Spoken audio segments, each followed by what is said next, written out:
Hello again, everybody.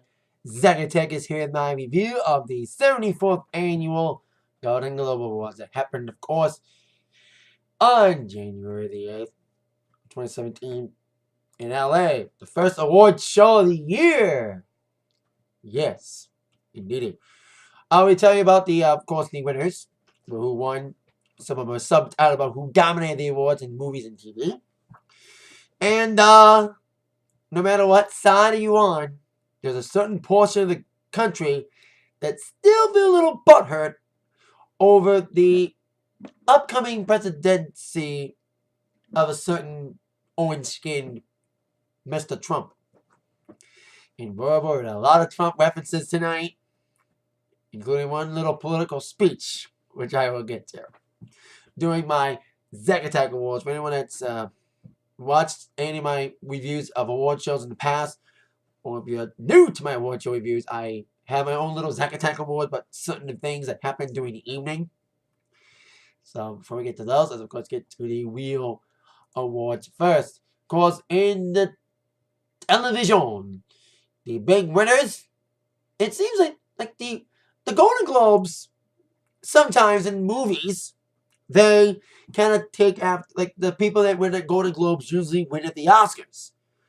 But Golden Globes usually goes against the Emmys for TV. Especially in the case of Best Comedy and Best Drama. Ironically, the Golden Globes have more love for online shows, the Golden Globes do, than Emmys do. Because Emmys have both the comedy and drama being HBO series. Yet they both lost tonight, as the big winner of musical comedy was definitely Atlanta and Diversity. Won out. Not in movies, but also in TV. Where the big winners in musical comedy TV was Atlanta, winning Best Comedy Series, and its creator Donald Glover winning Best Actor in a musical comedy TV show. And at least, I think they probably gave the award to Atlanta after what happened to Critics' Choice Awards, when Donald Glover or somebody from Atlanta walked down stage and put a Kanye after that show lost. But going back to, I think Veep is almost like Modern Family.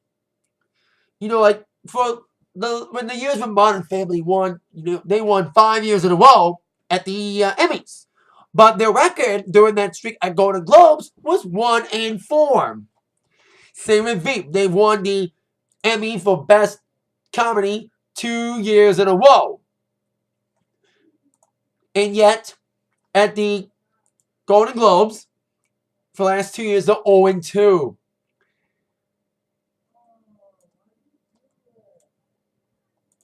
Because they lost last year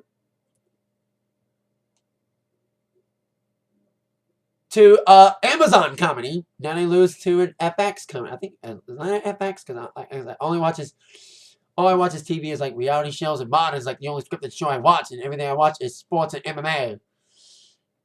Get to you, Mel. I'll get to you. I'll get to you, Mel. Anywho. Yeah, Atlanta is on. Yeah, it's on FX. So that one too. Other big wins, shocking upsets in the acting. Wow. Speaking of reigns, the reign of Julie Louis-Dreyfus, man, I think she has not won the Golden Globe in a while for Best Actress in a Comedy. Because she's won it a couple times. Yet, she won it in...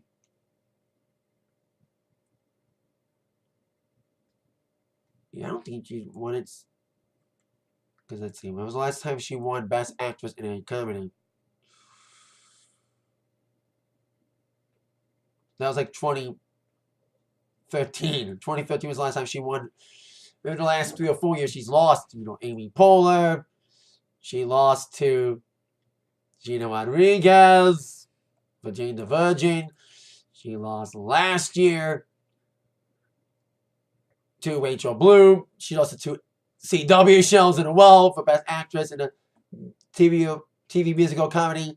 She lost this year to not a CW show, but an ABC show, Blackish, as Tracy Ellis Ross wins Best Actress in a comedy, TV comedy. So both actors of color winning both actors and actor in a musical comedy TV show.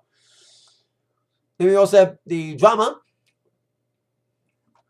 While Goliath won the Best Actor in a Drama, Billy Bob Thornton winning that one. The Crown won Best Drama, and Claire Foy won Best Actress in a Drama.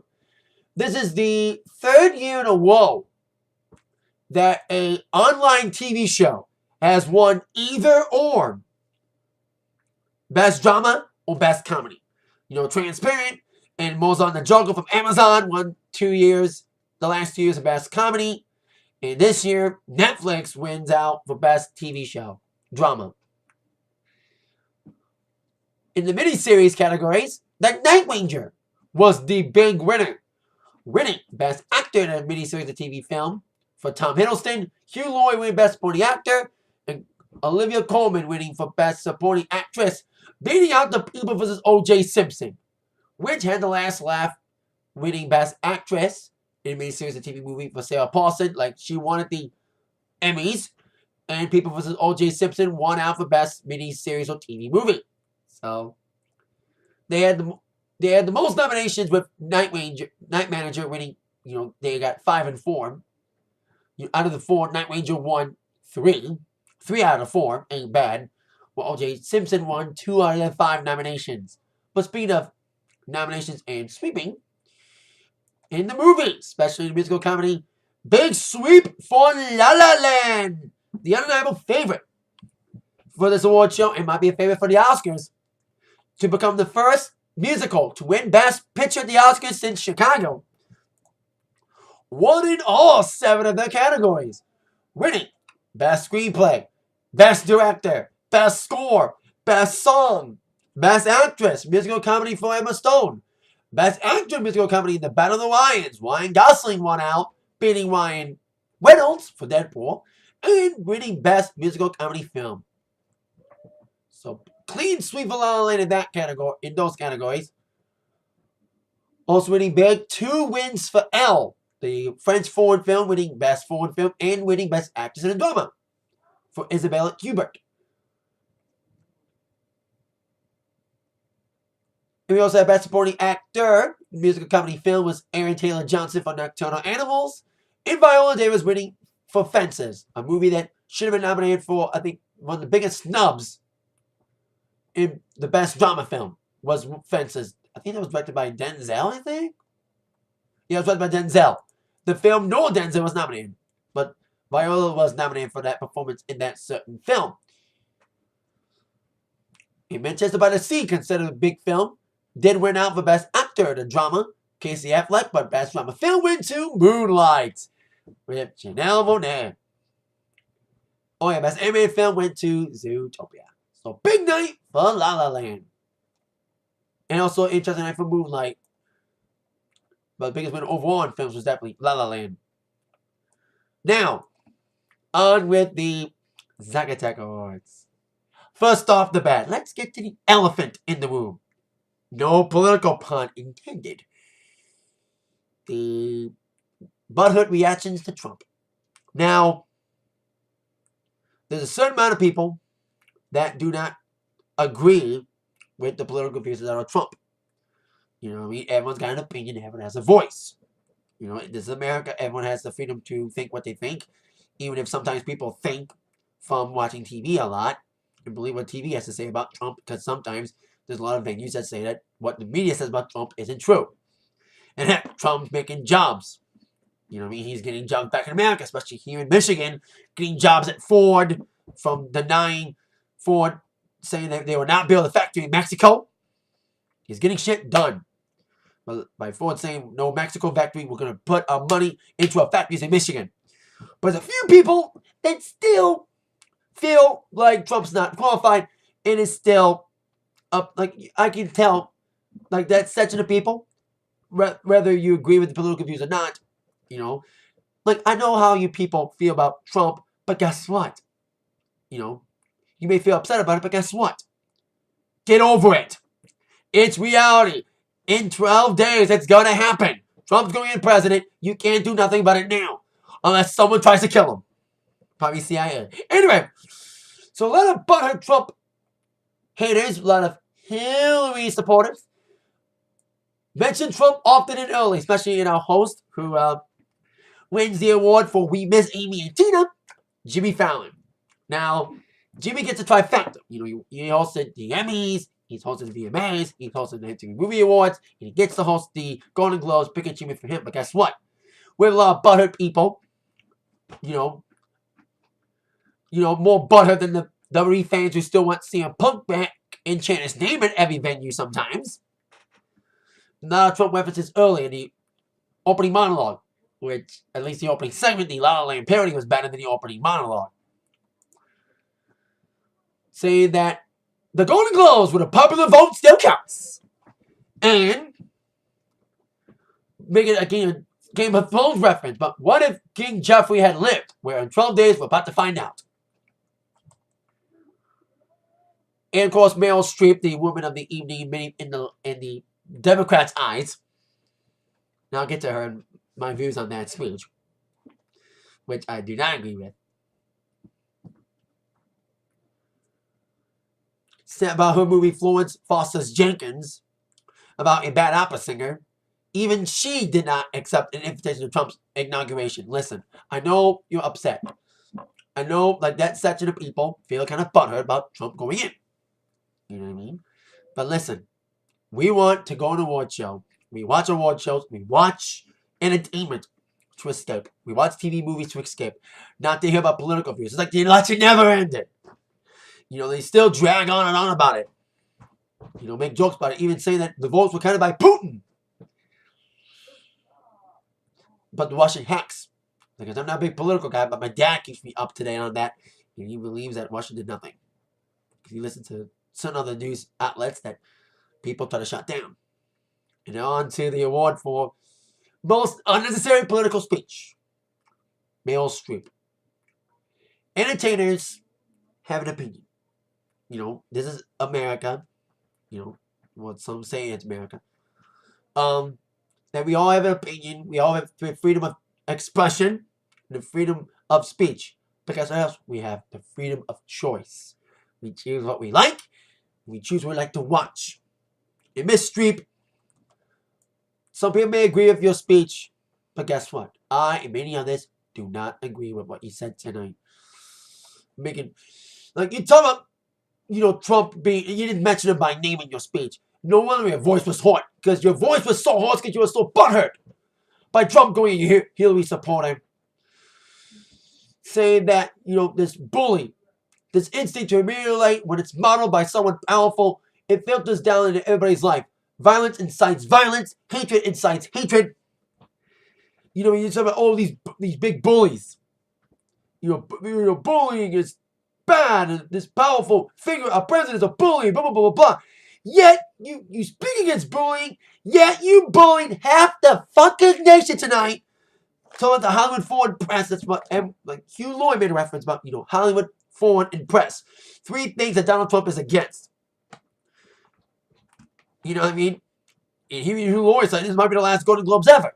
But Meryl Streep made it more bluntly about the Hollywood Foreign Press. Hollywood Foreign and Press. Because Meryl Streep's like, you may stop these foreigners from coming in, Trump. But guess what happens? If you try to get these foreigners out of this country, all you have to watch is football and MMA. Because they're not art. Movies are considered art. But sports like MMA and football aren't sport. They're not art. You bully half the nation for what they watch. What they choose to watch. You bully those who watch football and MMA. And unfortunately, you insulted me. I like 2 things. Entertainment and sports. Specifically, I'm glad wrestling wasn't mentioned. But I watch MMA and football. I choose to watch those shows because I like them. I like competition. I like cooperation, which is what we need right now in this world. And Miss Streep, you know what happens? You know what happens to people who make fun of what people choose to watch? When you make fun of people that watch football and MMA, we have a right to choose what we want. And when you say, oh, I'm against people who bully others, but you bully people who choose, mind you, to watch MMA and football, you know what happens, Meryl? You just made the list, bitch! You just made the list! And I bet you half the people, like me, probably some, change the channel after your little political speech where there's a time and place for opinions. When you're supposed to be honored for your lifetime's work. You got the Cecil B. DeMille Award tonight.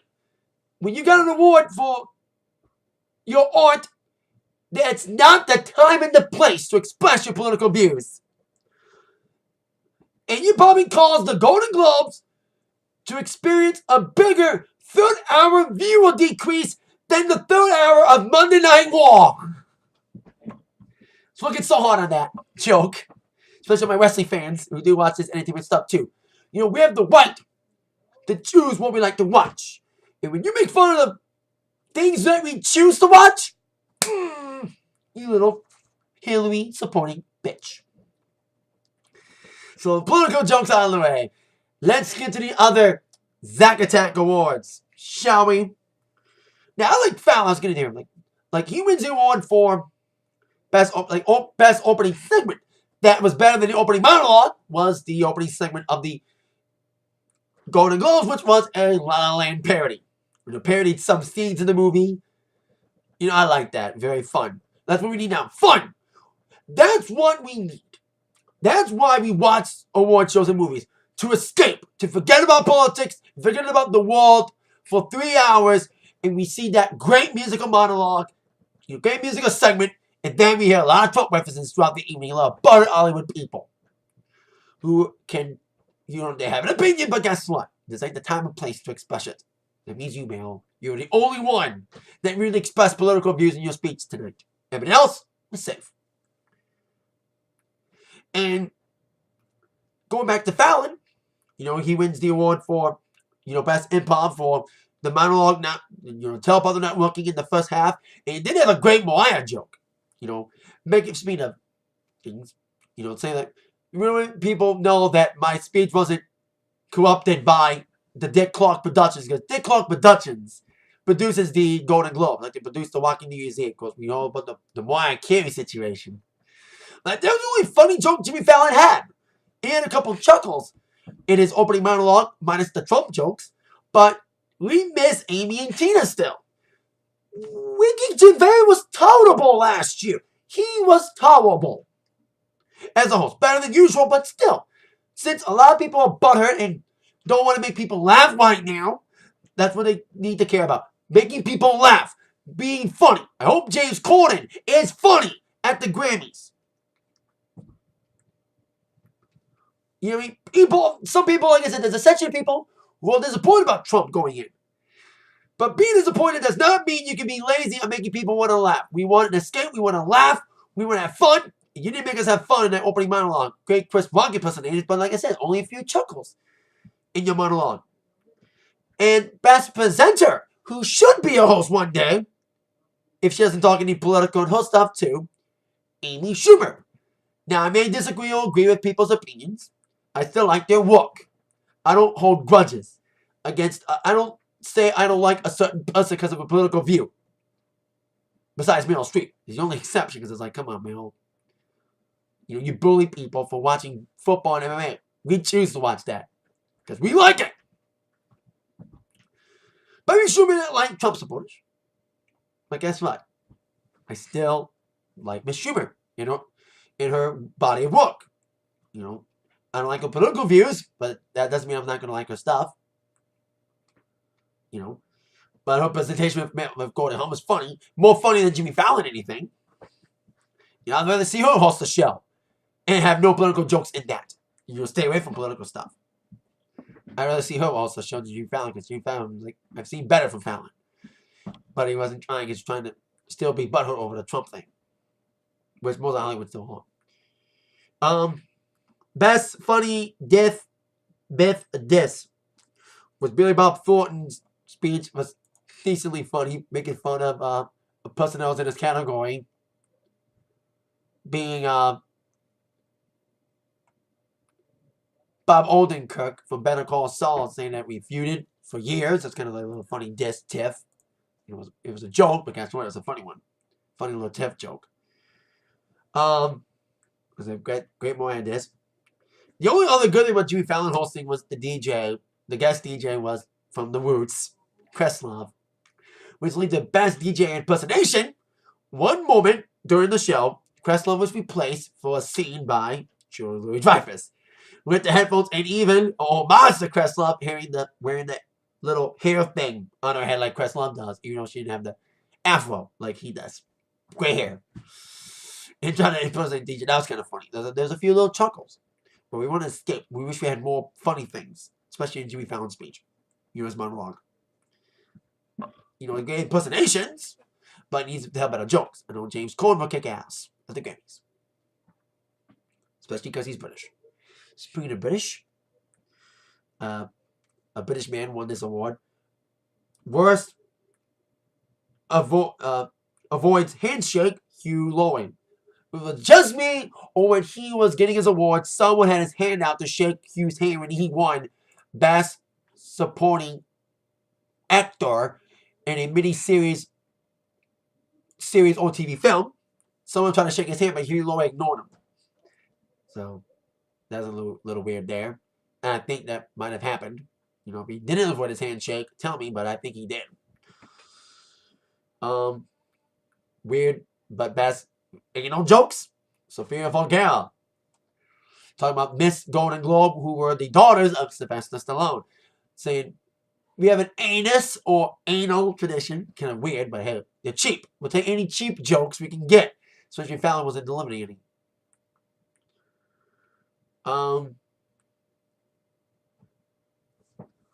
But Battle of the Lions.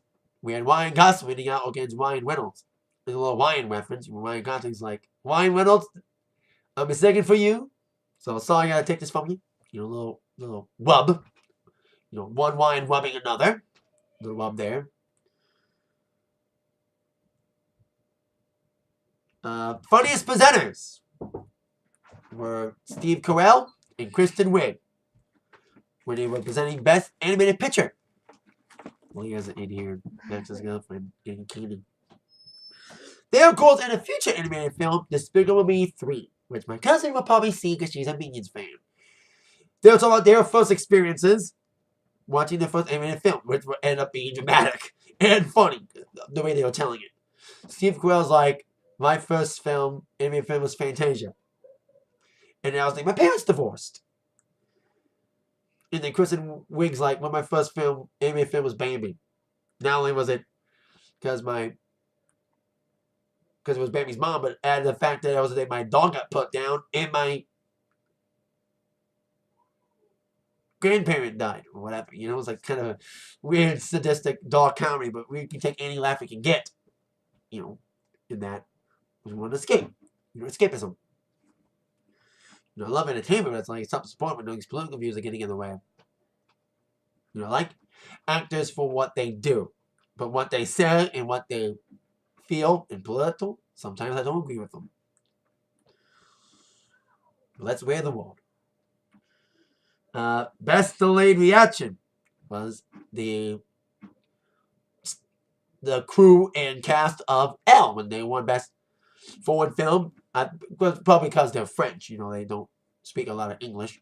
So when they won, Pierce Brosnan presented that award saying the winner is Elle. And the people were just setting up, like Elle won, and the cast of Elle was like this. 1, 2, yay! It took them a few seconds to realize they won. So it's kind of funny to see that little delayed reaction there. So they got that award for that, from the Zack Attack Awards. Worst music cut was The Crown. They won the best show, best drama, and one of the creators was trying to give a speech, and then the music came on at the wrong time. It was like the most inappropriate music cut. Music come in. And they're about to fade off. And it's like, you can be done now. It's like kind of a bad cut. Bad choice of placement of music cutting for the crown speech. Speaking of cuts, worst cutoff. Eddie Redmayne. There's a segment in the show. Was he cut off for? Because I don't know what happened. Like, what did Eddie Redmayne say? There's a segment, kind of a funny segment that was mauled by this little air war, saying that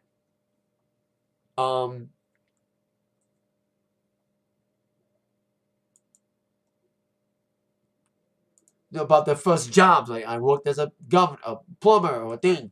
And when Eddie Redmayne was saying, my first job was, his mic got, like, his vocals got cut off, and you could hear a gasp in the room.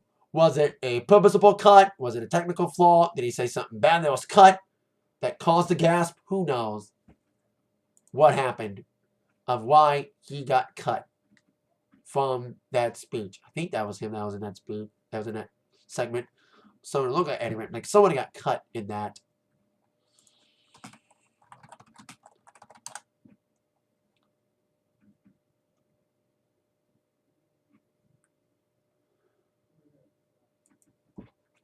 You know, I think it was Eddie Redmayne or someone that looks like him.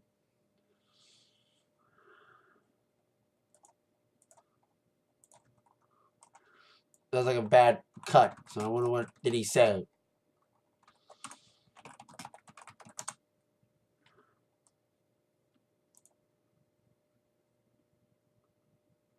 So I want to see what happens there. But what got cut? Moving on. Best speech, Emma Stone. She wasn't too political like Meryl Streep was, but she said, like, you know, if you get doors knocked in your face, stand up and keep going. That's what people need to do right now.